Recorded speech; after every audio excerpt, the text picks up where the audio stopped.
But Vex, welcome to the Saturn Returns podcast. Oh, Thank you for having me. We've got a furry friend here as well. we've got Tupac here as well. But Yeah. for the audience that isn't familiar with your work, although I'm sure most of them will be, would you be able to explain a little bit about who you are and what you do?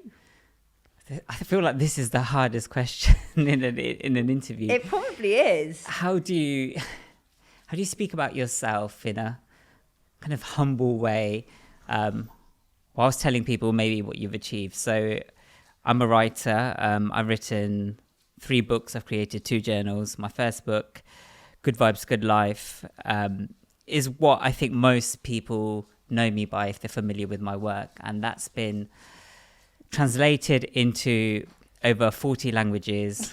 Tupac's going to have to go. He's making pitter-patter sounds and it's... I think... Yeah. He might have to be evicted if he... Yeah. Right. So yeah, I've written 3 books. The first book, Good Vibes, Good Life, is what most people who are familiar with my work know me by. And that sold over 1 million copies. It's reached people worldwide and it's translated into, I think, 40 or over 40 languages. But my backstory that led me towards my book isn't as glamorous. People that have heard me speak before have probably heard this a million times, but when I was younger, when I was precisely actually 6 months old, my dad passed away, and then the following years after that, life was very difficult. I went through 3 years of homelessness, so I wasn't on the streets, but I was technically without a home, and we moved around a lot. And within that time, I experienced loads of violence, poverty, racism, and all kinds of things, I think, that created trauma within myself, and that really pushed me or inspired me to change the way my family were living. And that set me on this kind of personal development journey. And when I was around 14 or 15, I turned to books. I didn't really have any other resources. I didn't have people around me who were of a growth mindset. And in books, I kind of found this kind of solace. I found this hope that I could turn things around for myself. Mm-hmm. And I started adopting this positive mindset. So the first book I turned to was Think and Grow Rich by Napoleon Hill. And that really gave me faith that things could change for myself if I adopted a positive outlook in life. And things eventually did. And slowly things started not only making sense, because I was able to turn, I suppose, that pain into power and positivity. But I suppose, things started improving gradually. And then by the time I was 20 or 21, my life took a massive hit. I was in the final year of university and I kind of just lost the will to keep going. There was a multitude of events that were all happening at the same time. Which were? All kinds of things. So one thing was university. It wasn't going well. We had a massive issue in one of our group projects, and it potentially meant that my final year was going to get ruined. I had broken up with a girl I was seeing, and there were just always those general money issues that we always had. So although I was at university and my mom was an extremely hard worker, and I know all uni students can probably resonate with the struggle that they have, but for me, I had to make my student loan go so far, so much further than everyone else, because most of it would go towards my accommodation. Mm-hmm. And then I actually didn't have any money. So I was doing bits, on the side, like I was making MySpace templates for people. I was, I had a summer job every now and again. I was doing whatever I can to, try and make money and sustain myself. But, there were some times where I'd have to cut back on experiences. So if all my friends were going out to eat or going to the pub or, just going to the SU, I'd be like, oh, I'm really busy. I've got too much work on. But the truth was I couldn't afford to go because I knew I had to keep a budget. And yeah, I just, looked back on my life at this low point and I was just like, life's just never been great. I'm never going to be able to make something of myself. All this stuff that I'm reading in the books and all these entrepreneurs that have, been successful in their lives, and all these iconic individuals, they've probably been lucky, or, they come from a place of privilege, but me, I've never had anything in my life. And, I went the complete opposite way. And that was because for the sake of positivity, I actually suppressed how I was truly feeling inside. What you were trying to just sort of bypass your emotions and paint on a positive mindset when it's not really how you felt. Exactly. And I think that's I stand by the idea that genuine positivity can change your life. And, there's so much research and studies now that show that just your mindset, and even if you think of just the placebo itself, adopting a positive mindset can change circumstances for the better. But at the same time, we shouldn't deny how we feel. And if there are deep-rooted beliefs maybe linked to something that you've gone through in the past, something that's potentially traumatic, it's always worth exploring. Now, for some people, that might be through therapy or counselling, but not everyone can afford therapy and counselling. And that's unfortunate, I think, in this day and age. But, for myself, I turned to meditation. And when I experienced that really low point, and I said to myself that I lost the will to live, after I kind of pushed through that period, I said to myself, I never want to feel that low again. And I never want anyone else to feel that low again. So I need to go on this organic journey of positivity and self-love and really understand myself. And then, maybe I can share it with others. But that wasn't really the intention at the time. So I started meditation. And as everyone does, when they start meditation, you close your eyes and you start, thinking you're feeling things, or is this it? Is this working?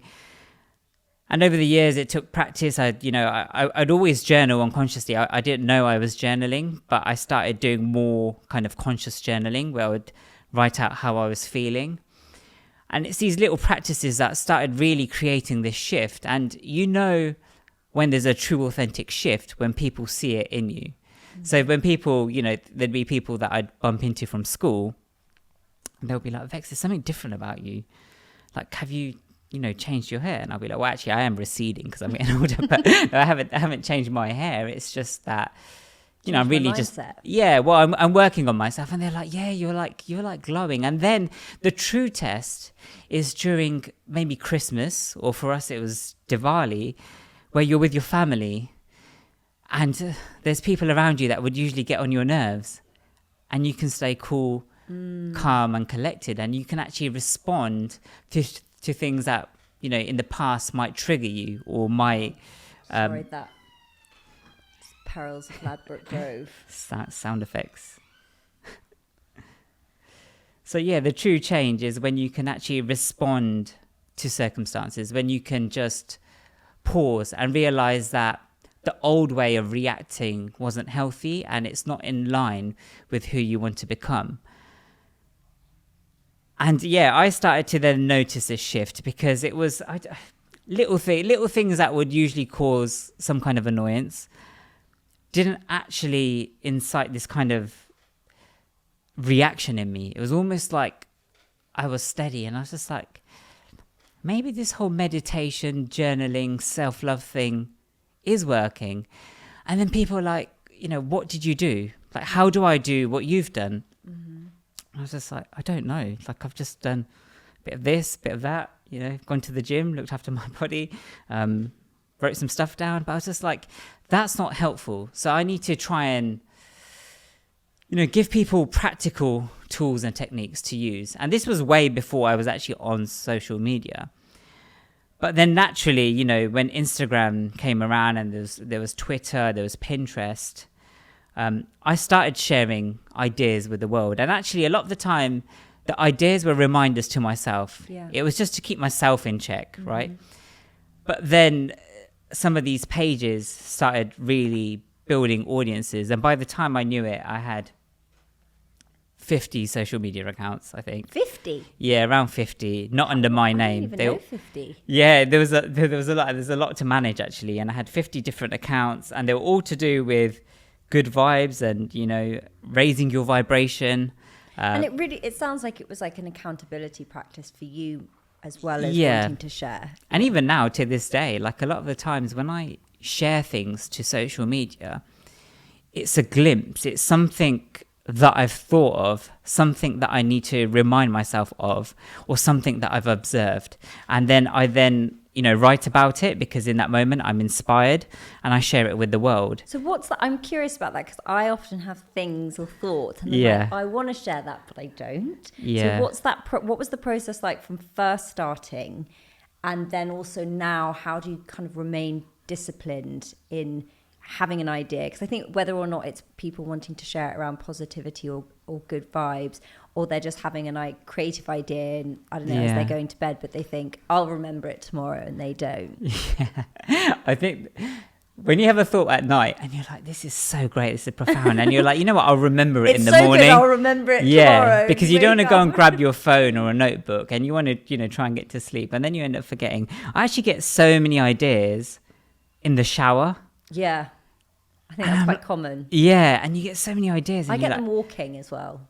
Walking's a great one, actually. I think it's when you're in this place of kind of like Zen, or you're washing away your worries and you're in this kind of grounded mentality. I try and write things down straight away unless I'm in bed, if I can. But a lot of my ideas will come after meditation. Sometimes I'll be, like yourself, you said, walking down the street and I might be inspired and I'll just pull my phone out. I'll write something down. I get a lot of ideas in between sets in the gym. So I'll just make notes. And if I'm really inspired, I'll keep writing until I can't. If it's just an idea, I'll, sit on the idea for a while and then I'll revisit the idea later. When I revisit the idea, I don't feel inspired to write, I won't. I'll only write when I truly feel inspired to write, because I feel like that makes it so much more real. So you don't force it? I don't, but I have at times. So, for example, when I've written books... Yeah, you have to force it. Yeah, you have to force it at times. And sometimes it's good just to get into the discipline of writing. But truthfully, the best work comes when you're just in that flow state and you're simply just writing. So that's what I try to return to. And plus, you're so much more honest. I think you're so much more receptive to ideas from wherever they come when you're inspired. I think when you're forcing it, you're trying too hard to sound good or to sound a certain way, and you're trying to use the right words, whereas you're not just receiving a download. Yeah, you're not receiving that download. And I think what comes to you naturally will then reach people naturally as well. What comes from a place of truth will reach people in their center of truth as well. And it will find the people it's supposed to find. But then what about going from the paper to then actually sharing it with a community? What's that? Because I feel like that is a barrier of entry where a lot of people be like, I'm going to share it, but then don't. I share most things that I just jot down or write down. And some of those things require a lot of vulnerability. There are things that I think I've shared that haven't been always comfortable for people to receive. They've not even been comfortable for myself to write down. But because they've been so honest and because they've come from somewhere deep within, for me, it's almost like a healing practice as well. Yeah. And that's why journaling's so important. So my wife and I, we've got a collective called the Rising Circle, and we created a book called The Greatest Self-Help Book Ever Written is actually the one by you, because I believe that most growth takes place not when you're reading a book, when you're actually being introspective and looking into yourself. And that's what I think a journal should do. It should raise self-awareness, and there should be a way to track changes within yourself. And that's why we created this journal with, daily prompts. They change every single day. But the whole writing phase is so healing. So I think to myself, well, if I've written this and I feel like I'm taking a humongous, step towards healing, maybe others would as well reading it. And I completely understand, sometimes I'm in this really poetic phase when I'm writing. Sometimes it's very direct. It's almost like that David Goggins, go outside and run 100 miles. Sometimes it's kind of, neutral. It's between that and there. And sometimes it's very compassionate and heartfelt. But it's true to me in that moment. And if it's true to me in that moment, I'm sure there's other people that will feel the energy of that writing when I share it with the world. When I wrote Good Vibes, Good Life, my first book, there were things that I wrote within that book that I remember sharing with my mum. And it was about our past. And I was like, Mum, look, I was really young. Like, some of the memories are from when I'm like 3 or 4. I'm like, they're kind of blurred. I remember how I felt at the time, but I can't picture it vividly. So sometimes I'm just kind of like fact checking with her, like, is this correct? And, then she's going back to her memory, and it's her memory of the last memory, which she's recalling, which is always going to, be a little bit different from the actual event. But when she's, I remember sharing something with her, and I was like, I'm going to put it in my book. And she was like, you can't share that. And I was just like, why? Was she saying you can't share it? Because people will cast judgment on maybe me or her or our family. And especially within our community, which is the Indian Hindu community, there's a lot of judgment. Could you give me an example of some of the things you shared? Yeah, I think it was about the poverty that we experience and the housing shelter experiences.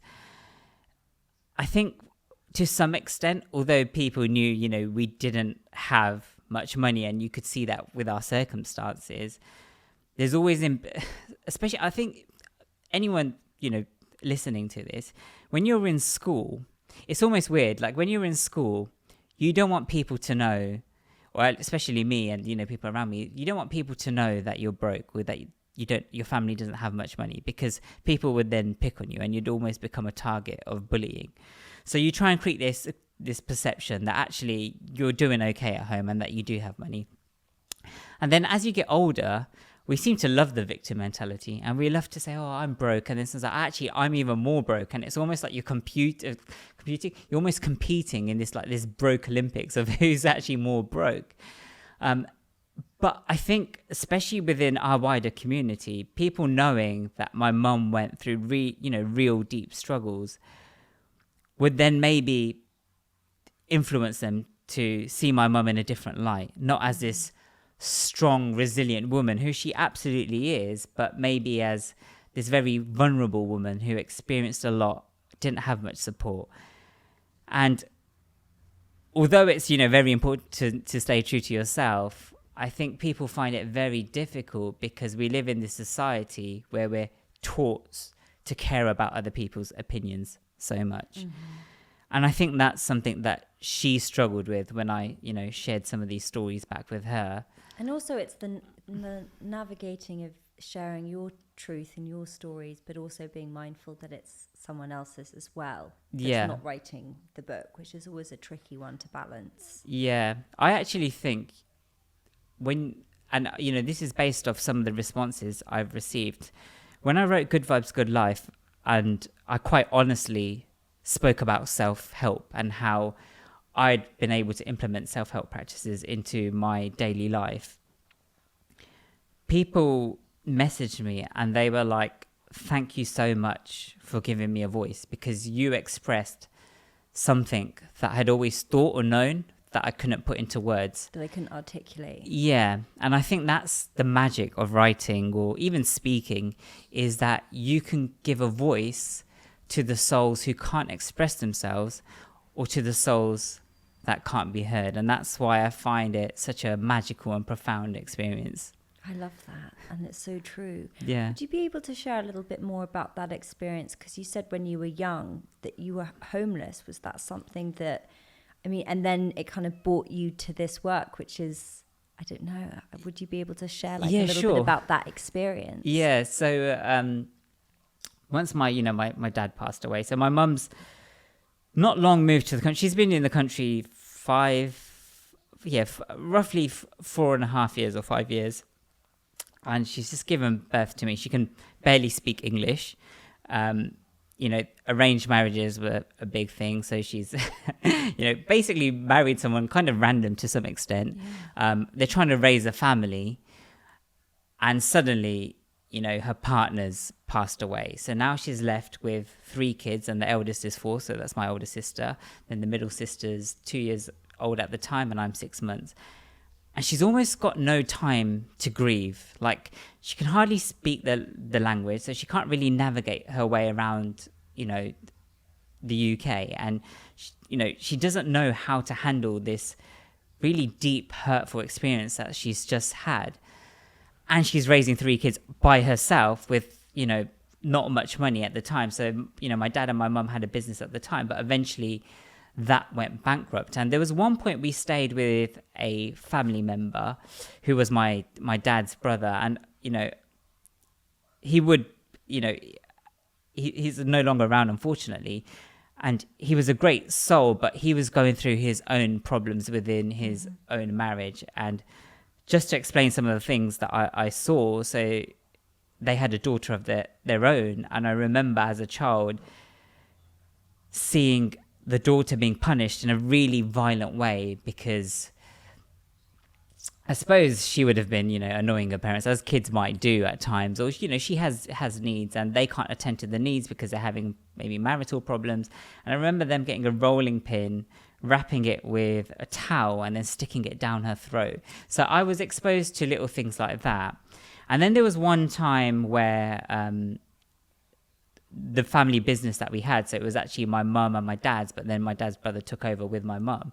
And I remember there was one time where my dad's brother locked us in the house above the shop and wouldn't let us leave. And I remember seeing my mum crying. I honestly, I can't remember how old I was, but I remember this was the first time I saw my mum and my sisters crying, and I didn't understand why, but their pain felt like my pain.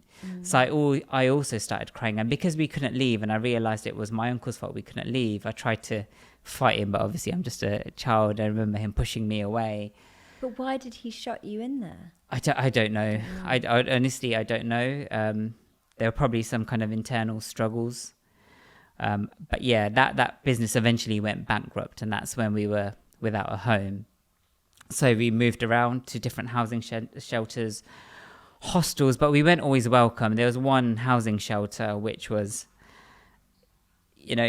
soon as you enter, there'd always be kind of untrustworthy looking characters around, and they would give us kind of sinister stares as we walked in.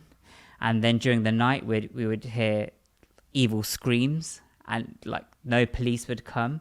And then by the morning, when we'd walk down the stairs, there'd be blood all over the staircase, broken glass everywhere. And, as a child, and I didn't realize it impacted me so much at the time, but, I'd look at that. How old were you at the time? Probably around 3, maybe 4. And yeah, I just looked around. I was just like, what is this? And then there were rumors, and again, this is supernatural stuff, but people would say the place was also haunted. So in the night, you'd hear screams, but then you'd hear really screechy screams, and it could be someone getting hurt. But if you believe in the spirit world, it could be something, supernatural.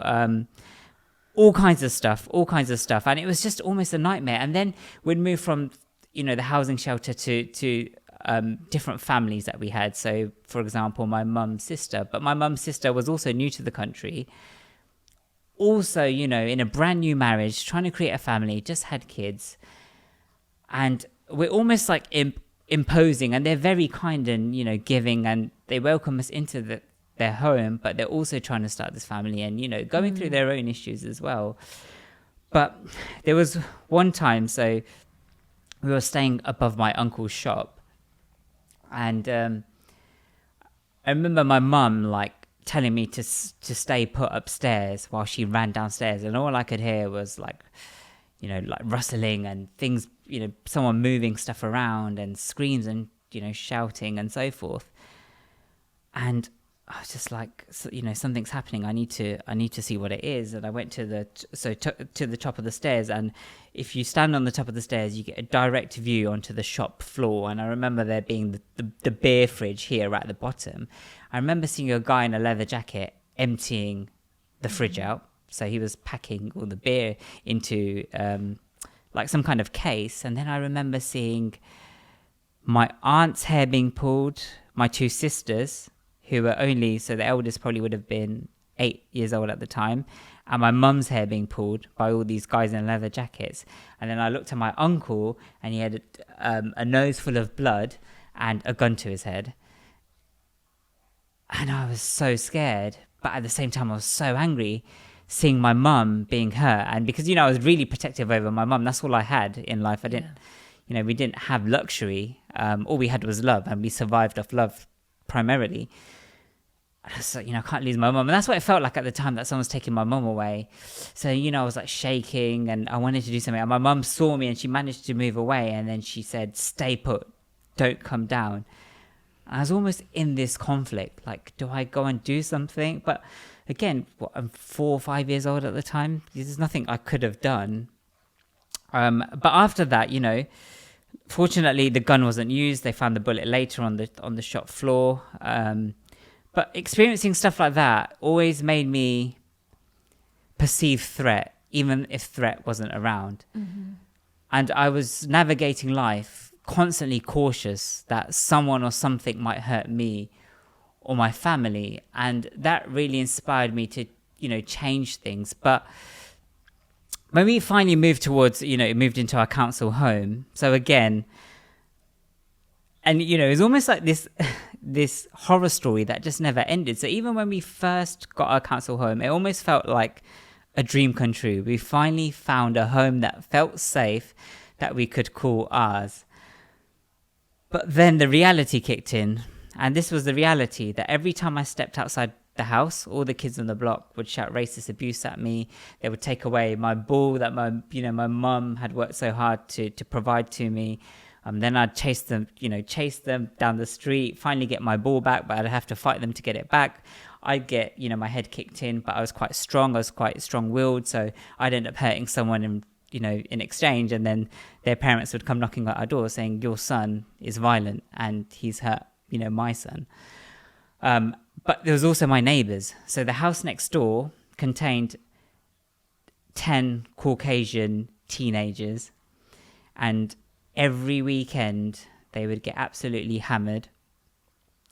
They had a drum kit. They'd start playing the drums that we could hear through our walls. Mm-hmm.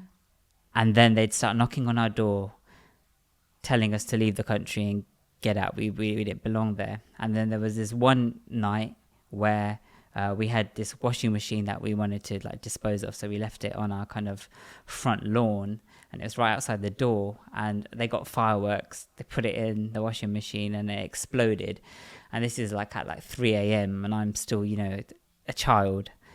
Thinking what's going on, there's an explosion outside. And I remember my mum had to calm me down because I'd be in bed and I'd just be shaking, and she could, I'd be in her bed because I'm so scared, and she'd be like, "It's okay, don't worry." And she'd always remind me that she was really strong, but I could also feel her shake as well, so I knew she was also scared.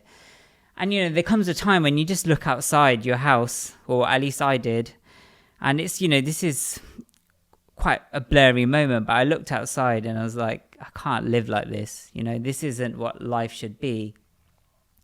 One day I'm going to change my life and my family's life, and I'm going to write a book about what I did.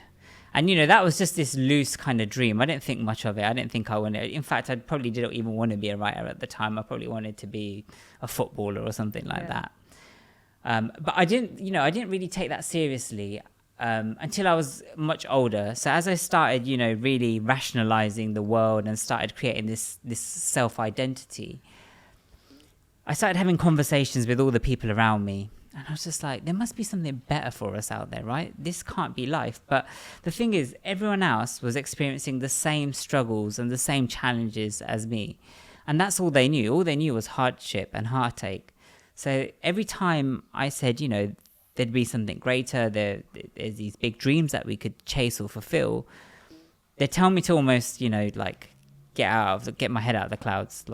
That's not possible. This is our reality. And then when I'd speak to religious preachers and healers who were well respected within our community, they would almost reiterate that God gave me this life, and he selects certain people to live through these things, and that, life might not get better, but it's okay. God wants you to do these things and live through these things, and, you just have to accept reality. And I just didn't resonate with any of those answers. You I was did, just, yeah. I was like, there has to be something better. And it wasn't until I went online and I used to read this. So I was really into hip hop music, and, you know, my dog's called Tupac. But actually, the first book I actually picked up, it wasn't the self-development book. It was actually Tupac's poetry book. I really resonated with poetry because, especially Tupac's poetry, because it was kind of street poetry, but it resonated with how I felt and what I was going through. And I felt almost seen and validated through his poetical words. And I went on this forum, and I was really drawn to the philosophy section on this forum. So they would talk about new music releases, but they would also talk about, you know, life philosophy, neuroscience, Buddhism, you know, Stoic mindsets and so forth. And people kept talking about this one book that would, you know, that had changed their lives, but also changed Bruce Lee's life, apparently. And I was into martial arts. I was like, well, if, you know, Think and Grow Rich has changed Bruce Lee's life, maybe it will change mine. And that's how I started getting into personal development, and start switching up my mindset. And, you know, the more, I suppose... Interesting. So, like, Tupac was kind of your route into personal development in a way. Yeah, in a strange way, he was. And, I, you know, even to this day, music's very close to me. Like, music... And what about poetry? Poetry as well. I have another page called Vex King Writes. So at the time, I wrote a lot of poetry. I actually wrote poetry before I started writing prose or anything else.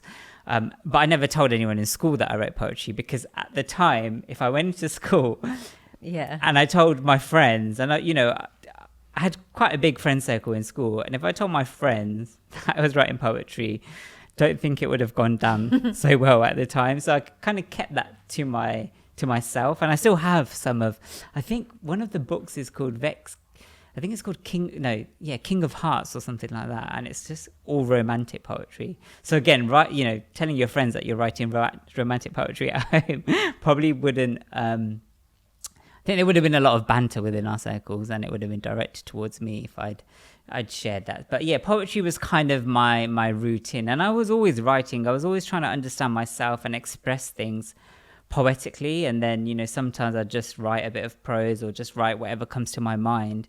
But again, I just didn't think much of it. But, you know, my mindset was changing. It was turning towards optimism, and people were naturally gravitating towards me. So anytime someone needed help, even if they were in a better position than myself, they would come to me for advice. And it was very strange. And there was also this part of me, you know, my mum had always said that, and this is her religious belief, is that we should always be selfless and we should always give what we can. And I had friends from school who were, you know, I suppose financially more secure than myself. But anytime they were hungry and they didn't have money, even if I had my last pound, I would feed them. And I found, I don't know, I suppose I didn't want people to feel the pain that I had felt. Mm-hmm. And I know pain shows up in so many ways, and sometimes it just shows up as hunger pain, because there were times where my mum didn't have enough money to put food on the table. I know how that feels, so I don't want other people to go through that as well. Mm-hmm. So there was always that part of me that felt like giving, that always wanted to help people. But I just ignored it, you know, I just thought, there's nothing to it. And then when I went to university, I think I had like this blog section on MySpace where I do a lot of writing. I created my own blog actually, and there was this personal development module that we had to do in my first year. And one of my tutors, John, he set this assignment, and it was to keep like a personal diary.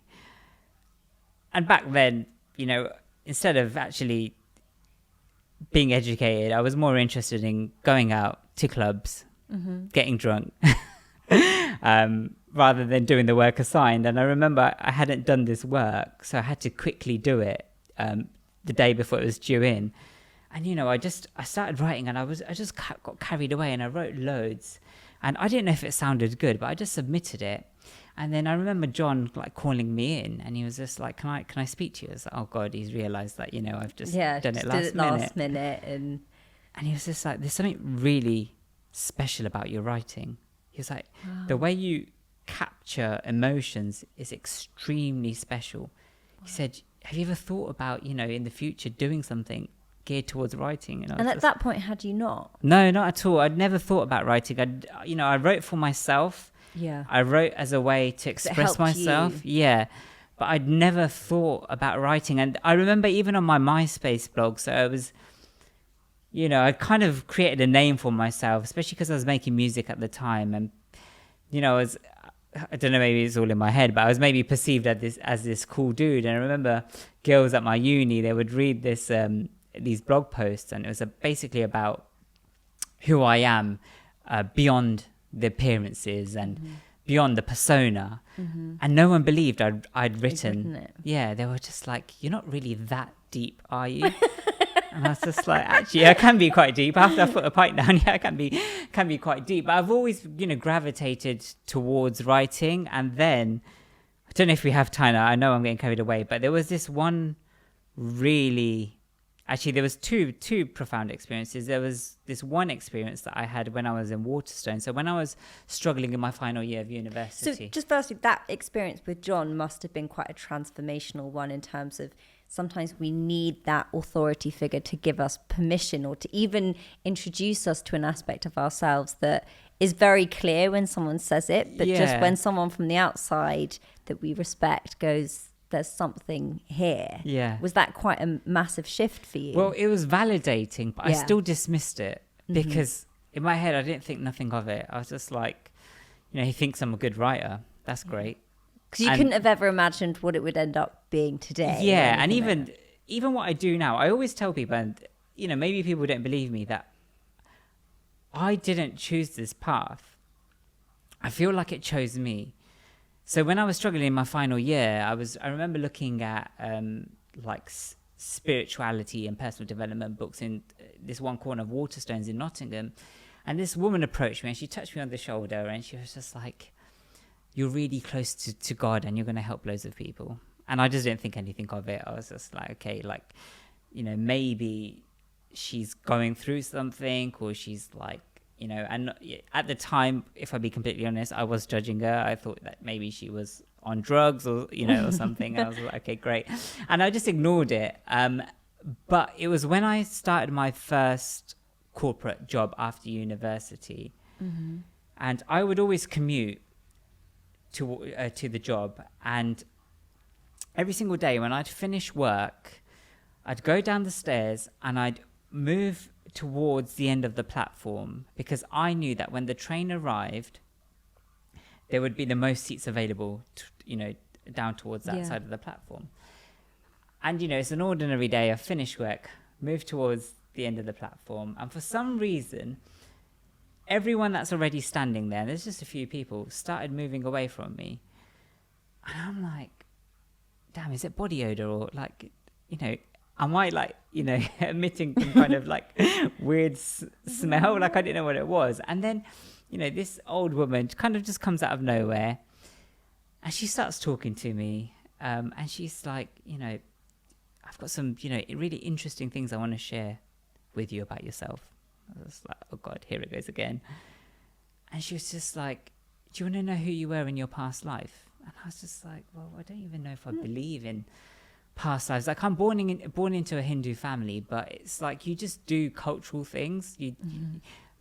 My mum she was religious to some extent because we'd gone through so much hardship and she was looking at God as a savior. But because I'd experienced so much hardship myself and adversity, I didn't really believe in this kind of higher power. I didn't believe in supernatural things. I was just like, my life's rubbish, and if there was a God, then why is my life rubbish, right? That was my frame of thinking. But this woman starts speaking about these things, and she tells me really interesting stories.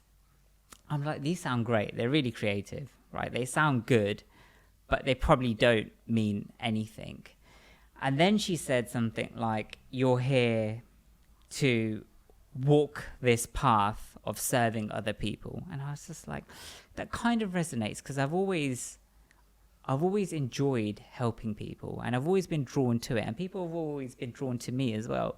Like, maybe there's something to this, but again, like, I didn't think too deeply. I was just there. I was trying to be kind and, entertain the conversation rather than just completely dismiss her.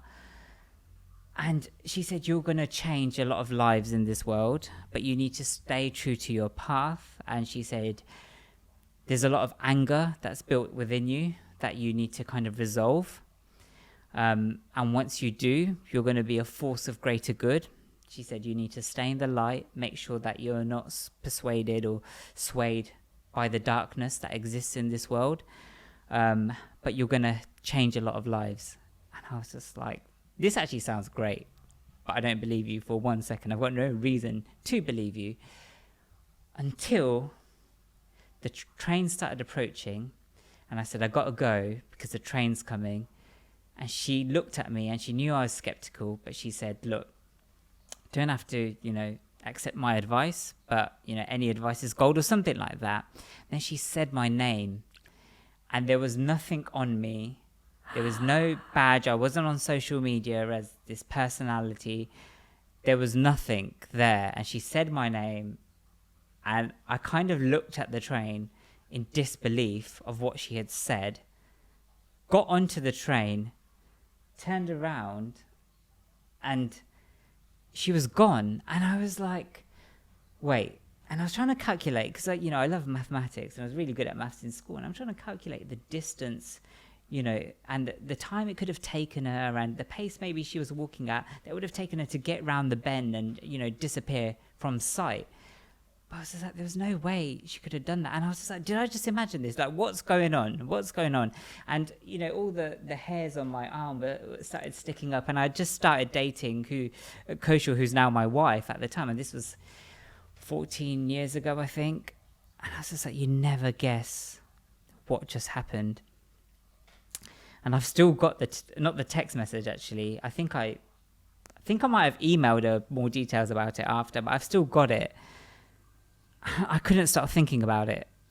And every time I laid in bed at night, I carried on thinking about everything that I'd gone through, all these experiences. And I started, Steve Jobs says that one day, you look back on your life and you start connecting the dots. And that's what started happening, with John, with what I went through when I was younger, the way people gravitated towards me, the way people told me that I was here to change lives. And it's like, maybe there's something to this, but I don't know. Let me explore it. And I was just like, what am I going to do? So the first thing I did is I left my corporate job, and it felt like the right thing at the time. But I didn't really have much money saved. I actually had a lot of, great natural progression in that corporate job. I was almost seen by my manager as the star of the team. So, it wasn't like you weren't doing well at it or anything. No, like I didn't quite get on with my manager towards the end of the journey. But we had a lot of respect for each other, and it's, it happens in corporate life. But you suddenly were like, I need to change. I need to. Yeah, and there was that discomfort between myself and my manager, and because I was sitting in work, and if my old manager's watching this, please don't judge me, but I had 3 screens, and on this screen I was always reading books, and I was always writing positive messages. So I thought there was something to this. I was really into fashion at the time as well, so I was like, maybe I can combine this philosophy of self-love with fashion in some way or something. And I explored avenues, but I just kind of just left. And when I left my corporate job, I remember all my friends turning to me saying, what is this? What are you doing? Like, you need financial security. You've worked so hard to be in this position, and now you're leaving it behind. But then it gets worse, at least from an outside perspective. So I've left my job. I've never been turned down from an interview, but I said to myself, I do need some kind of financial income while I'm exploring all of this. So I'm going to go and get a job, maybe a part-time job or just some type of job. And I applied for one that was quite close to my house, so I didn't have to commute as far. And I'd never been turned down from a job interview, and that was the first job interview that I'd been turned down from. And it was because I was overqualified. So I was just like, I think this might be a sign. And do I sound crazy for saying this is a sign? I remember always seeing repeating number patterns for years, actually, from uni, and there wasn't much information about them, but I knew that there was something strange about them. I was like, is this my reticular activating system, or is this a sign from, something beyond myself? And I didn't quite know, but I started trusting the numbers. And I know this sounds really strange, and I probably didn't expect myself to go down this supernatural path, but I remember meditating once, and I said to myself that when I open my eyes, if I open my eyes and I see a repeating number pattern, that means I'm guided by something beyond myself. And I'd probably meditated for maybe, I don't know, over 20 minutes. So I randomly opened my eyes, looked at my computer screen, which was quite close by, and it was 16:16. And I was just like, this isn't a coincidence anymore. So I started believing in signs that I was seeing. And I saw that as a sign that I needed to do something for myself, needed to explore this further. So I started the whole clothing thing, and the first thing I created was this snapback, and it had the good life written on it. And it was all about achieving the life you desire, but also fulfilling happiness while you pursue the things that you want. It's about creating this balance. There was a deep meaning to it, but ultimately it was just a snapback that looks good. And I didn't have any money to plug into resources to advertise the snapback, so I turned to Instagram, and I tried to advertise it on it, just post pictures of it. But obviously there was no traction. There wasn't any followers on this particular page that I had created. And I thought, right, I need to reach out to bigger pages. So I reached out to one big page at the time, and I was just like, I've got this really cool Photoshop picture of the snapback in a private jet, and it would suit your page because their page is all about luxury. Mm-hmm. Would you mind posting it and tagging my brand? And they turned around and they said, actually, we charge X amount of pounds to advertise. And at the time I didn't have the money, so I was just like, thank you so much, but I won't be able to advertise at this time. I was like, maybe I can start my own page or build my own page. And I created an open vision board, and that was the first page I created. It was called Hi Good Life, and it was pictures of quite materialistic things, to be honest. It was things that you might aspire to achieve in your life, like a fancy car, say a Ferrari or a Lamborghini, or a nice house. But it was also about like creating great moments. So there would be images of like friendships, or things that showcased happy friendships. And for the first few months I remained on 2,000 followers. I wasn't able to grow it, and then eventually it grew much bigger. I found ways to grow it by following people like Gary Vaynerchuk, who's was ahead of his time, especially when it came to marketing. And when it started growing big, I would post a picture of my snapback and, these great photoshopped images that made it look all luxurious. And in my head, I thought that when I shared a picture of the snapback, my whole store would sell out. But in reality, I'd get maybe one order, if any. So this isn't quite sustainable. But then something else started happening. Brands started reaching out to me, and they would ask me how much it would cost to advertise on this page. So, I made up a number. Eventually we would negotiate, and then I was, creating revenue from advertising. So I would advertise on this page, and then I created 50 more pages, but all the pages were linked to raising your vibration. Mm-hmm. So if it wasn't a vision board, it was sharing quotes. Mm-hmm. And, one of the pages was called, so there was actually one page on Twitter which was actually called Good Vibes Only. And it's all about spreading positivity to raise your vibration. And there was another page called Wealthy Words on Instagram. And all these pages started having really big celebrities that I'd actually never heard of following the pages. So they grew rapidly because the celebrities would, comment and like the pages. So, for example, one Hi Good Life was followed by, I think it's Scott Disick, who's... Mm-hmm. like in that whole Kardashian, I don't know too much about it. My wife, always have to ask my wife who people are. But he started following the page. There was a rapper that started following the page. Lily Singh, back in the day, she followed this page.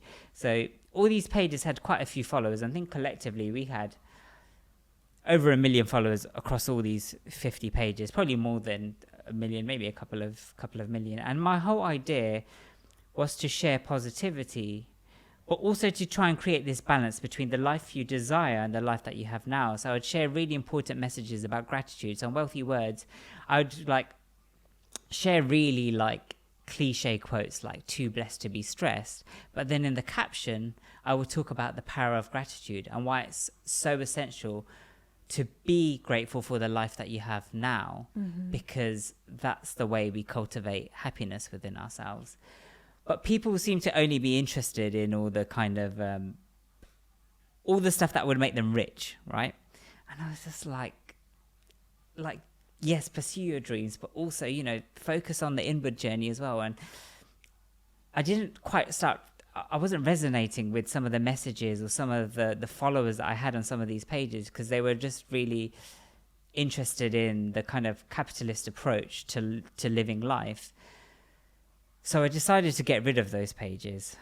And when I got rid of those pages, I was obviously cutting the revenue that I was, you know, getting from the advertisement out from those pages. And then eventually I only had like 2 or 3 pages, and they were all about quotes and sharing positivity. And then my friends turned to me again and they were like, Vex, I don't get you. Like, you left corporate and you were in a, you know, great corporate job. You stopped your clothing stuff, which maybe had potential, because, you know, I did have some celebrities wearing my clothes.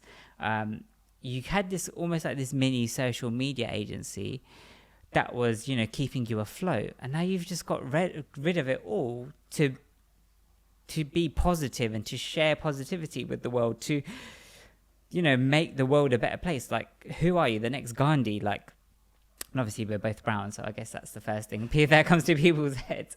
Like, you know, but what are you trying to do? You're trying to be the next Mother Teresa? Like, there's no money in this. And I was just like, if I was doing this for money, I would have stuck to some of the other stuff. Yeah. But I'm doing this to potentially serve this higher purpose that people keep telling me about, that I'm only starting to believe in. And I want to do what excites me and what feels true to me at this time. And sharing pictures of Lamborghinis and Ferraris doesn't feel true to me at the time. Isn't it? It's swaying people towards a very materialistic life. And although I've come from nothing, I know that when you achieve little things or have those things, that moment of happiness is fleeting until you want the next thing and the next thing. So true. And I need to teach people that. So my wife at the time was doing makeup tutorials. And, you know, she just shared it as made these videos as an outlet to express herself. She was unhappy in her job. She turned to YouTube and it started going really well. And then, you know, there was one Kylie Jenner makeup tutorial that she did and it went viral. Ended up, I think it now might be on more than 10,000. Million, not even 1,000, 15 million views. And her platform started growing and she turned to me and she said, look, all these accounts that you were sharing positive messages on, no one knew who you were. No one knew there was Vex King behind these accounts. No one knows you as Vex King. Maybe, you know, you just create an account called Vex King and you share these messages with the world. And, you know, maybe something will come of it. Who knows?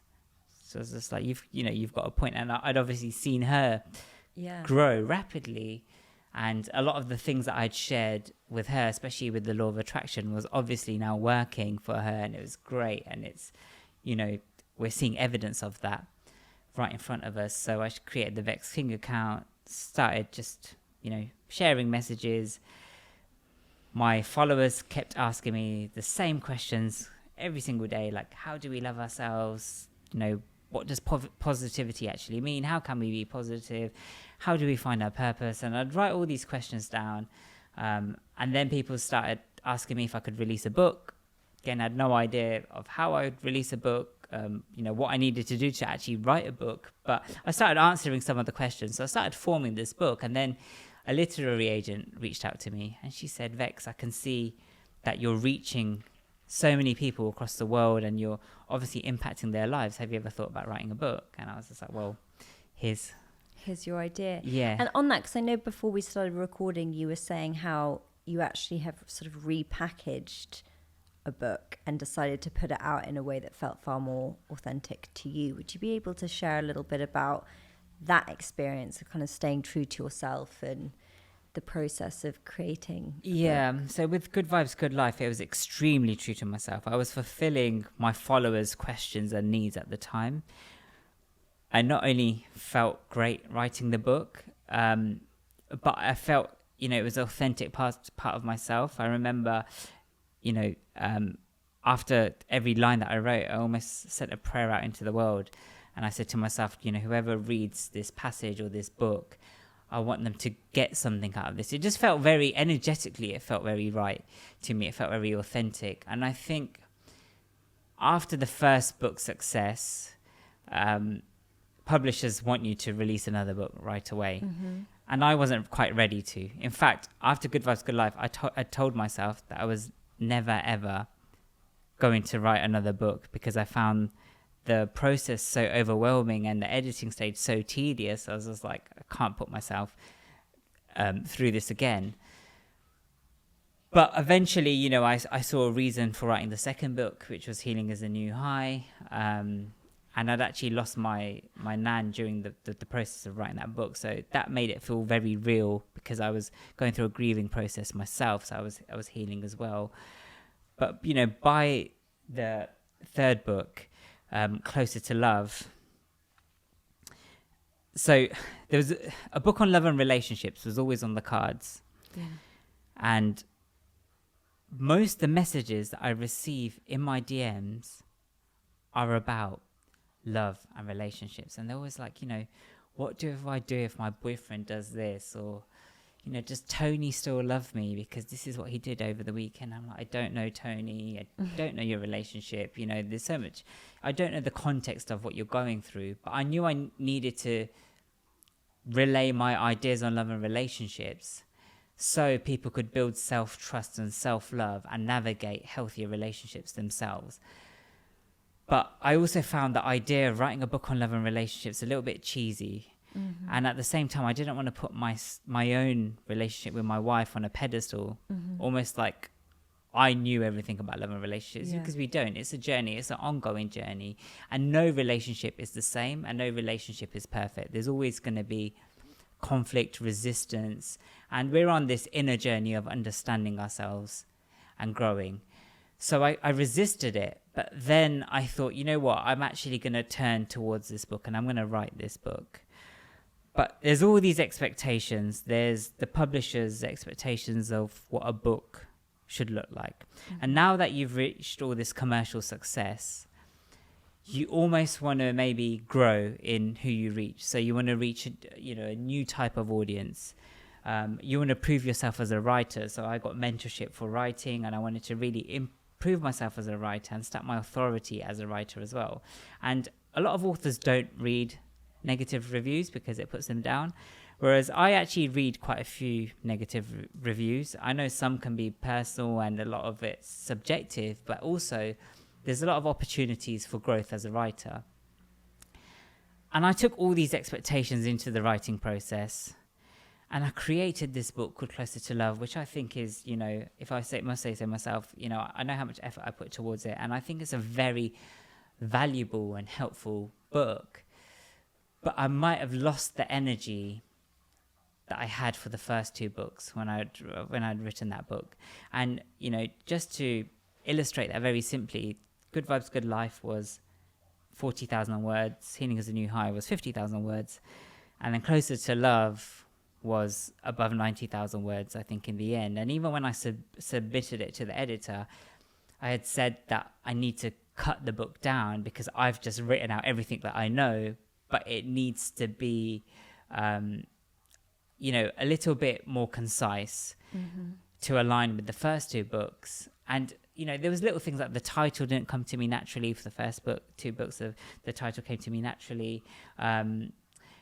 There were a lot of doubts and reservations about the release date, and everything felt quite rushed. And, we'd put the book out into the world, and I actually don't know how many copies I've sold. And I ask my agent a lot of the time not to tell me, because I feel like if I'm focused on the numbers, then it distracts you from the it distracts message. me from the authentic message and the intention behind it.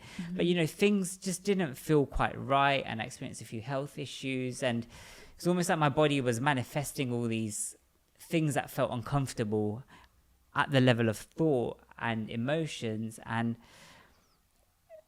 when we were about to release the paperback of Closer to Love, my editor turned to me and she said, look, we can, now we've got a bit of time, shall we make a briefer version of Closer to Love, when we release the paperback? And I was just like, yeah, I definitely think it needs to be to the point. I think that's why people gravitate towards my work, is because I just say things how they are, and I get straight to it without the kind of fluff, and it's jargon free. I know that doesn't resonate with everyone, but I think with my audience, that really does resonate.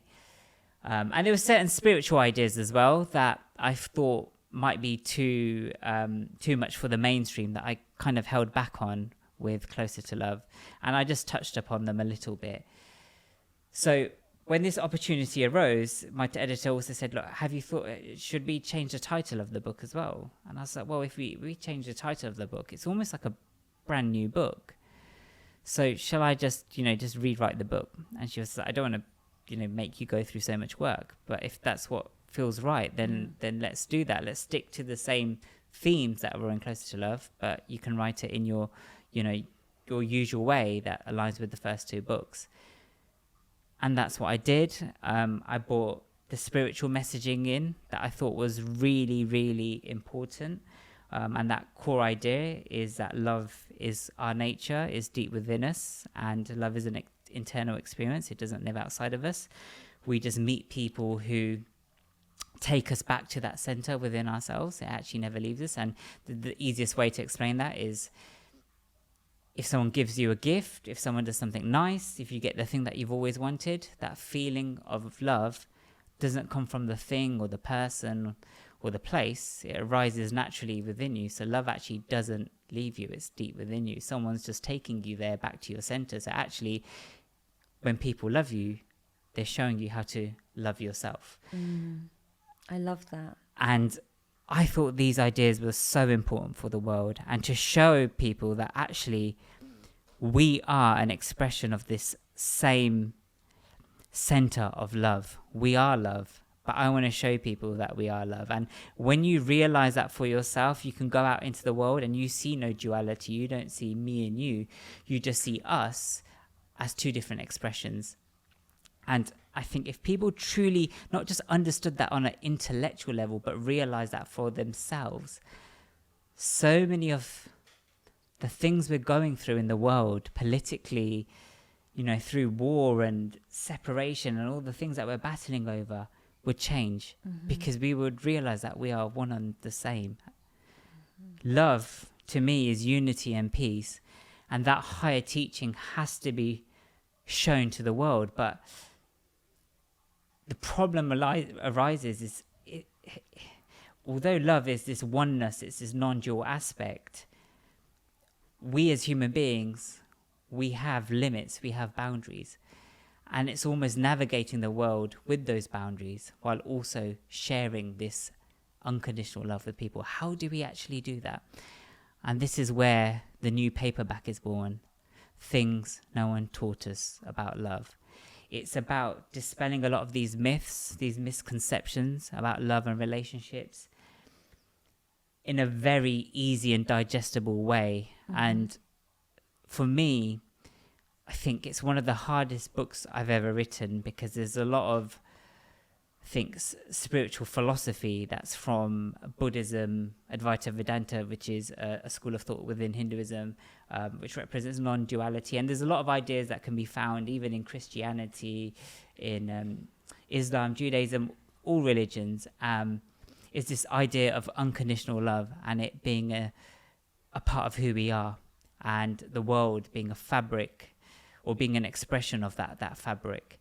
Yeah. And it's trying to explain something that's quite subjective, something that you have to experience for yourself, and trying to put that down in words. It's extremely difficult, because you're talking about something that is beyond mind and using your mind and language, which is a manifestation of the physical world, to describe something that is unmanifest.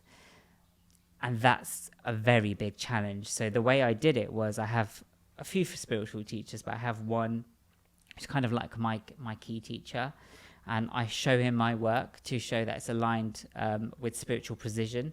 And then I also show my wife, who's probably the average reader, who's going to read my books, and I say to both of them, does this make sense? Mm-hmm. And striking that balance is extremely difficult. But I can honestly say, like, no matter what the book does in terms of numbers and reach, I think this is, one of my strongest books, and it's truly aligned to who I am. And that's the most important thing. There's a quote that says, what comes from the heart goes to the heart. And that's, I think, a reason maybe for my success, especially with the first book, is that I stayed true to my heart. And I really feel like I've been able to do that with the latest paperback. And I think that comes through. Well, I think that's a beautiful note to end on. So I just wanted to say thank you so much for the work that you put out into the world and for sharing your story today and with everyone. I think it's going to help a lot of people. So thank you. Thank you. Thank you so much. And thank you for holding this space for me.